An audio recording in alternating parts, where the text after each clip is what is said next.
एक बार एक पिताजी ने अपनी बेटी की सगाई करवाई।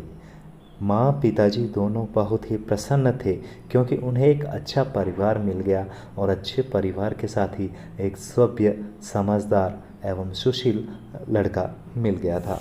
इसलिए उनकी खुशी का ठिकाना नहीं था। विवाह से कुछ समय पहले यानी कुछ दिन पहले लड़के वालों ने लड़की के पिताजी को अपने घर पर भोजन पर बुलाया। लड़की के पिताजी का स्वास्थ्य अच्छा नहीं था, लेकिन फिर भी क्योंकि बेटी के नए रिश्ते की बात थी और संबंधियों की बात थी, तो वो मना नहीं कर सके और वो वहाँ गए। जाने के बाद लड़की के पिताजी का स्वागत किया जा रहा था। लड़की के पिताजी के हाथ में चाय आई। उन्होंने चाय ले ली हाथ में। उनको डॉक्टर ने मना कर रहा था, शुगर की वजह से मीठी चाय पीने की मनाही थी, लेकिन क्योंकि बेटी का घर था और नया संबंध था, उन्होंने मना नहीं किया और चाय हाथ में ले ली। और जैसे ही उन्होंने चाय की पहली चुस्की ली और उनको अंदाज़ लगा कि उनके लिए जो सूटेबल चाय होनी चाहिए, सेम वही चाय उनके हाथों में थी और इलायची भी डली हुई थी। पिताजी ने सोचा शायद ये लोग भी हमारे घर के जैसे ही चाय पीते होंगे।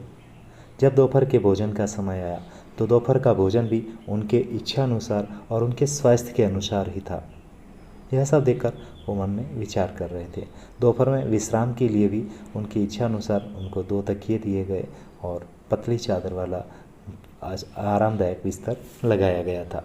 यह सब सोचकर वह विचार करते रहे और दोपहर में विश्राम किया। लेकिन जब चलने लगे तो उनसे रहा नहीं गया और उन्होंने पूछ ही डाला, श्रीमान जी, मुझे क्या खाना है, मुझे क्या पीना है, मेरे लिए क्या अच्छा है, क्या बुरा है, मुझे डॉक्टरों ने क्या मना किया है, यह सब आपको कैसे पता है? लड़की के पिताजी की पूरी बात सुनकर उनकी समधन ने कहा कि कल रात को ही आपकी बिटिया का फ़ोन आया था और उसने बताया था कि उसके पिताजी बड़े सरल स्वभाव के हैं। उनको कुछ शुगर की प्रॉब्लम भी है, लेकिन वो कुछ कहेंगे नहीं। अगर हो सके तो आप उनका ध्यान रखिएगा। अपने संबंधन के मुंह से अपनी बेटी की यह बात सुनकर उस पिता की आंखों में आंसू भर आए और वह घर आए तो घर आते ही ड्राइंग रूम में लगी अपनी माँ की फ़ोटो से उन्होंने हार उतार दिया। इस पर उनकी पत्नी ने कहा कि अरे ये क्या कर रहे हो?